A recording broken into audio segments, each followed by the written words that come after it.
നിങ്ങളിൽ പലരും ഈ വീഡിയോ കണ്ടിട്ടുണ്ടാവുമല്ലേ? ഒരു 2-3 ദിവസം മുമ്പ് നടന്നതാണ്. പാവം ദീപക് എന്ന മനുഷ്യൻ്റെ ആത്മഹത്യ. എങ്ങനെയാണ് ഉണ്ടായത്? ഒരു സ്ത്രീ, അവളെ പെണ്ണെന്ന് പറയാൻ പറ്റുമെന്നറിയില്ല, കാണിച്ചു കൂട്ടിയതാണ്. റീച്ചിന് വേണ്ടി എന്തും കാണിച്ചു കൂട്ടുന്ന ചില ആൾക്കാരുണ്ട് ഇപ്പോൾ. അതിൽപ്പെട്ടാണ് ഈ പെണ്ണ്.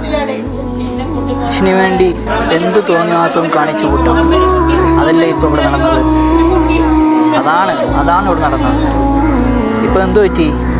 വല്ലാതെ കയറി റീച്ചായല്ലേ. എന്താ ചെയ്യുക? ഞാൻ സത്യത്തിൽ ഇതിന് പ്രതികരിക്കണ്ടെന്ന് വിചാരിച്ചതാണ്.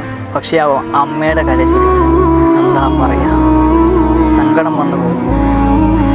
അതുകൊണ്ട് മാത്രമാണ് ഈ വീഡിയോ എടുത്ത് പ്രതികരിക്കണമെന്ന് വിചാരിച്ചത്. ഇതുപോലുള്ള ഇങ്ങനെ കാണിച്ചു കൂട്ടുന്ന ഉളുപ്പില്ലാത്തവരെ നമ്മൾ കണ്ടെത്തുക തന്നെ വേണം. ഇന്നിവിടെ ഒരു സംഘടന പുരുഷന്മാർക്കില്ല, സ്ത്രീകൾക്കാണെങ്കിൽ ഒരുപാട് സംഘടനയുണ്ട്. വനിതാ കമ്മീഷൻ ഉൾപ്പെടെയുള്ള ഒരുപാട് സംഘടനകളുണ്ട്.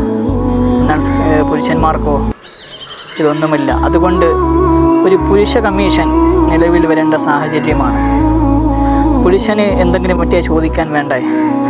അതുകൊണ്ട് ഒരു പുരുഷ കമ്മീഷൻ അത് വേണം, അത് നിലവിൽ വരണം.